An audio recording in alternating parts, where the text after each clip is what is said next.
दोस्तों, हर हर महादेव। वीणा Deepak Soni YouTube channel में आपका स्वागत है।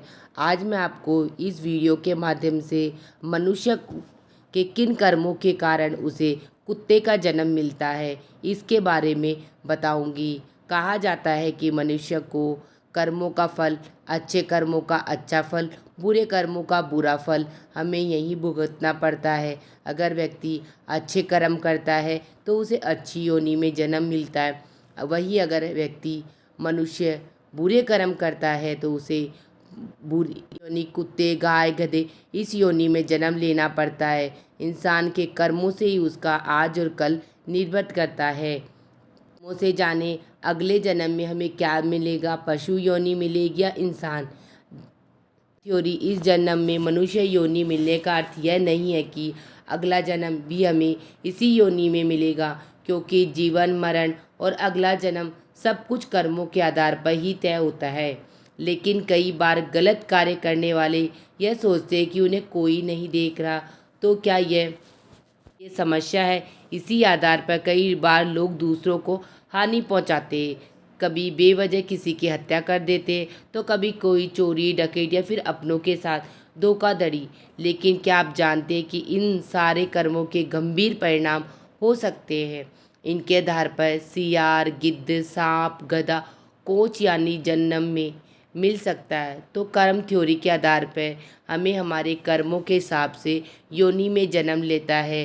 इंसान कोई अच्छे कर्म, बुरे कर्म जो भी करता है वो हमारे विधाता हमारे देख रहे होते हैं। इसलिए इंसान को हमेशा अच्छे कर्मों पर ही ध्यान लगाना चाहिए। व्यक्ति के कर्मों से ही उसके जन्म, मरण, जीवन, मनुष्य योनि या पशु पक्षी की योनि निर्भर करता है। बाद में आपको मनुष्य कौन से कर्म करता है उसके बारे में, उसे कुत्ते का जन्म मिलता है उसकी कहानी सुनाऊंगी।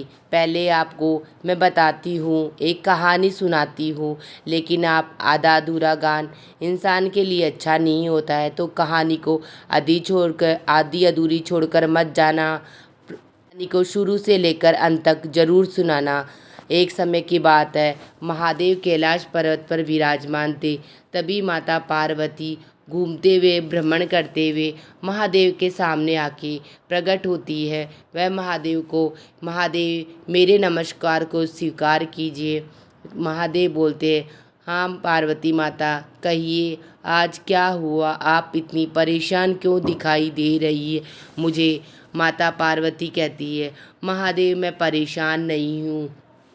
महादेव कहते हैं, आप निसंकोच अपनी बात, परेशानी मुझे बता सकती है।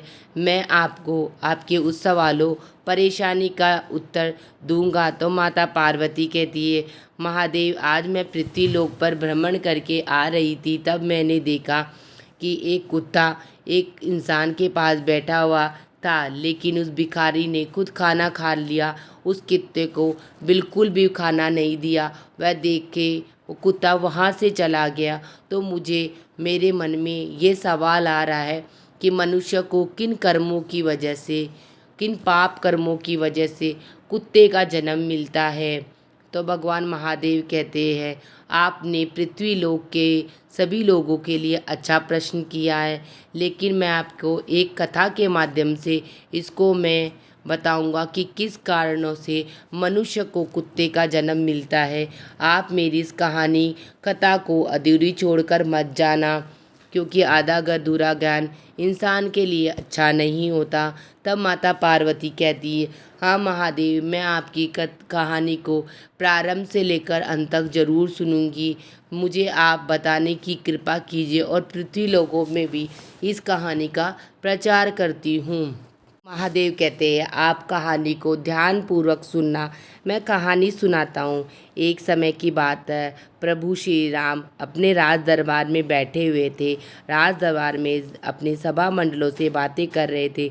तभी उनके राज दरबार के बाहर एक कुत्ता आके रोने लग जाता है। तो प्रभु श्री राम द्वारपाल को कहते हैं, उस कुत्ते को वहाँ से भेज दो। तो द्वारपाल उस कुत्ते को वहाँ से भगा देते हैं। फिर दूसरे दिन प्रभु श्री राम फिर से अपनी राज दरबार में बैठे थे और अपने सभा मंडल में बातें कर रहे थे। तो वह कुत्ता फिर से वहाँ आता है।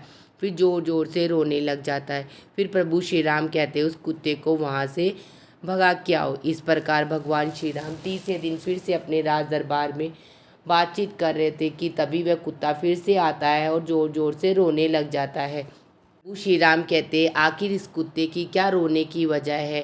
ये रोज़ मेरे दरबार के बाहर आके क्यों रोता है? जाओ उस कुत्ते को बाहर जाके पूछ के आओ और उसे मेरे राज दरबार में अंदर लेके आओ।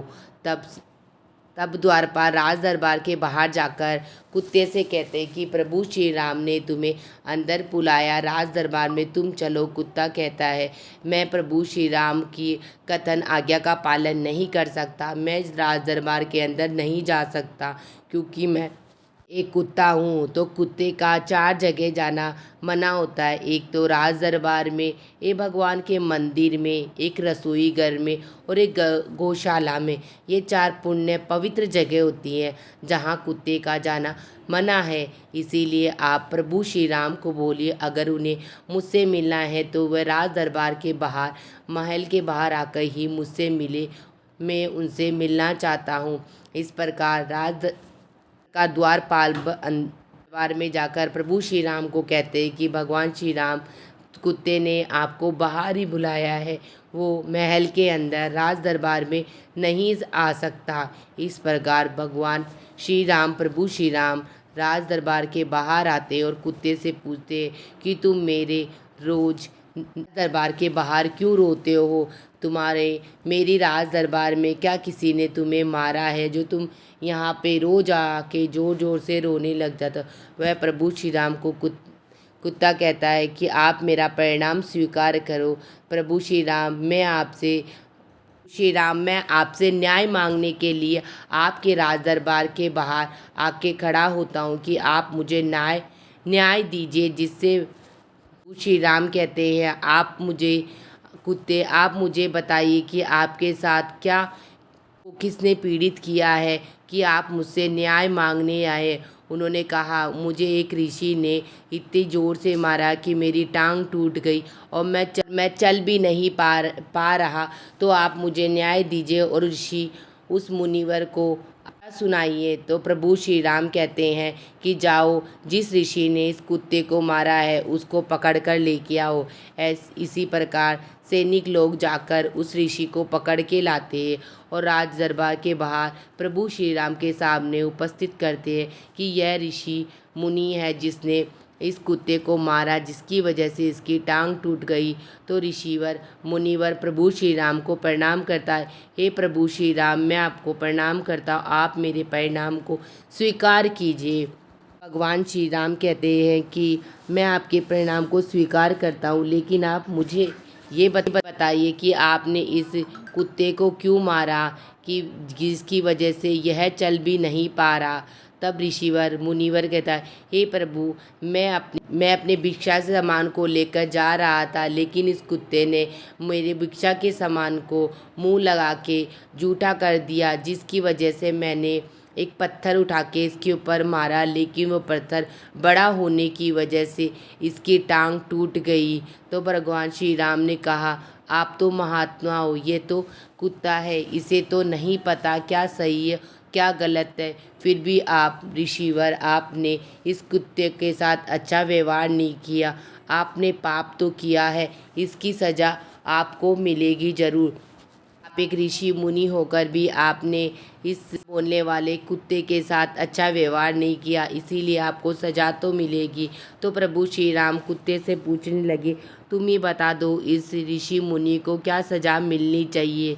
तो प्रभु श्री राम से कहता है कि प्रभु श्री राम इस ऋषि मुनि को आप एक किसी राज्य का राजा बना दो, यही मेरी आपसे प्रार्थना है। तो भगवान श्री राम ने कहा जैसा तुमने कहा ठीक है, इसे किसी राज्य का राजा बना दिया जाएगा।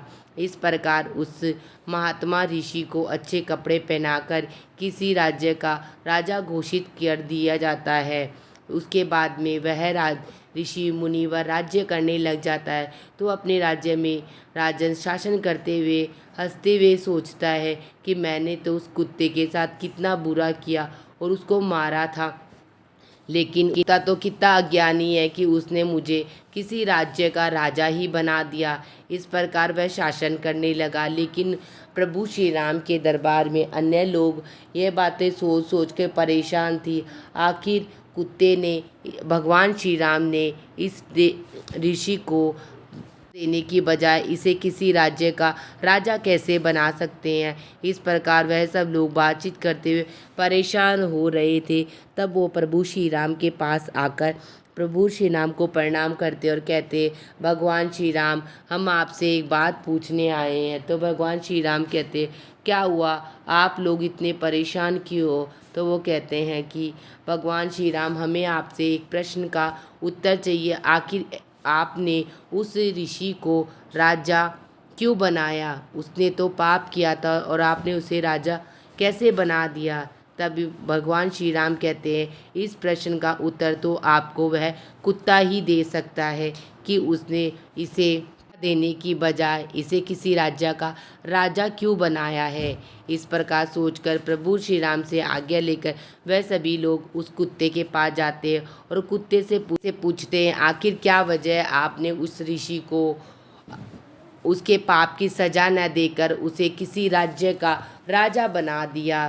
तब कुत्ता कहता है कि मैंने उसे राजा इसीलिए बनाया क्योंकि पिछले जन्म में मैं भी किसी देश का राज्य का राजा था। तो मैं बहुत ही निर्दयी था, अपनी सभा पर बहुत अत्याचार पाप करता था और जो जो मनुष्य अपने किसान खेती करते थे उनके खेत का आधा अनाज खा जाता था। अगर वो अपनी खुशी से नहीं देते तो मार पीट के कोई भी पाप करके उनसे वह सब छीन लेता। उसी वजह से मुझे एक कुत्ते योनि में जन्म मिला है।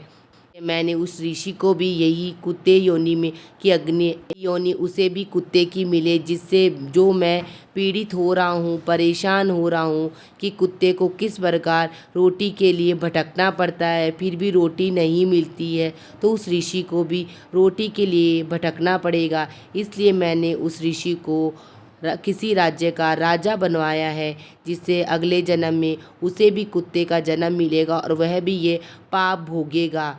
इस प्रकार सब लोग उसकी बात सुनकर वहाँ से चले जाते हैं और वह कहते हैं, समझ में आ जाता है कि इस कुत्ते ने उस ऋषि को कुत्ते जगह राजा क्यों बनाया था। इसी के साथ महादेव पार्वती को कहते हैं कि आपको पता चलाना है कि किस प्रकार व्यक्ति को कुत्ते का जन्म मिलता है, कि व्यक्ति के पाप कर्मों की सजा की वजह से उसे कुत्ते का जन्म मिलता है।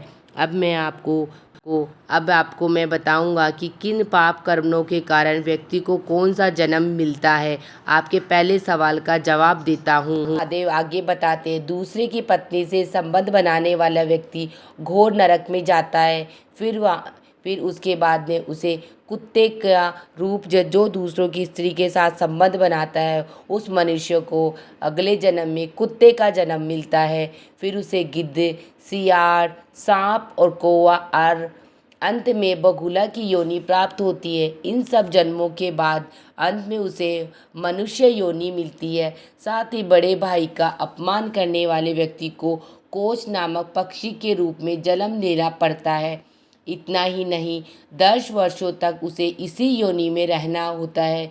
फिर उस मनुष्य तन की प्राप्ति होती है। सोने की चोरी करने वाला व्यक्ति कीड़े मकोड़े की योनि में जन्म लेता है। जो व्यक्ति चांदी की वस्तु की चोरी करता उसे कबूतर की योनि मिलती है। अलावा देवता और पूर्वजों को संतुष्ट किए बिना मरने वाला इंसान 100 साल तक कोए का जीवन व्यतीत करता है। उसके बाद मुर्गा, फिर 1 महीने के लिए सांप की योनि में रहने के बाद उसे पापों का अंत होता है, जब जाकर वह मनुष्य के रूप में जन्म लेता है। साथ ही जो मनुष्य स्त्रियों की चोरी करता है उससे अगले जन्म में तोते की योनि प्राप्त होती है।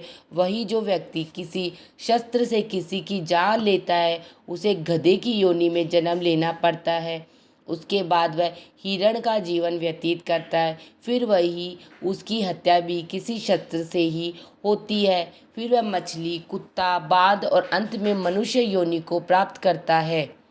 का जो मनुष्य दूसरों की स्त्री के साथ बनाता है उस मनुष्य को कुत्ते, गधे आदि प्रकार की योनियों में जन्म मिलता है। अब आपके पहले प्रश्न का आपको उत्तर मिल गया कि कुत्ते का जन्म क्यों मिलता है। इसी के साथ में आपके दूसरे सवाल का प्रश्न का उत्तर देता हूँ कि कुत्ते को खाना खिलाने से कौन से फल की प्राप्ति होती है। कुत्ते को तेल से चुपड़ी रोटी खिलाने से राहु, केतु, शनि के दोषों का निवारण होता है। मान्यता है कि जो व्यक्ति रोज सुबह शाम काले कुत्ते को रोटी खिलाता है उसे कर्ज से छुटकारा मिलता है। कुत्ते को रोटी खिलाने, उसकी सेवा करने से आकस्मिक और प्रेत बाधा संकट नहीं रहता। भैरव भगवान आसपास यमदूत को भी भटकने नहीं देते। मान्यता है कि कुत्ता अपने मालिक के ऊपर आने वाली विपदा को अपने ऊपर ले लेता है। साथ ही कुत्ता पालने से प्रेत बाधा का संकट भी नहीं होता। कुत्ते को रोटी खिलाने से पितृदोष से पीड़ित तो काले कुत्ते को मीठी रोटी खिलाए। मान्यता है कि इससे पितरों का आशीर्वाद प्राप्त होता है। काल सर्प दोष से मुक्ति के लिए घर में काला कुत्ता पालने की सलाह भी दी जाती है। कुत्ते को रोटी खिलाने से हमारे देव प्रसन्न होते हैं। इसके साथ भगवान कहते हैं इस प्रकार हम काले कुत्ते को अगर कोई व्यक्ति रोटी खिलाता है तो उसके पितृदोष भी दूर होता है और उसके शनिदेव का आशीर्वाद भी प्राप्त होता है। इसी के साथ मेरी कुत्ते से जुड़ी हुई जानकारी समाप्त होती है। आप सबको मेरी जानकारी कहानी कैसी लगी मुझे कमेंट बॉक्स में हर हर महादेव लिख के ज़रूर बताना। वीडियो पसंद आई तो चैनल को लाइक एंड सब्सक्राइब ज़रूर करना। वीडियो को शेयर करना तो बिल्कुल मत भूलना। हर हर महादेव।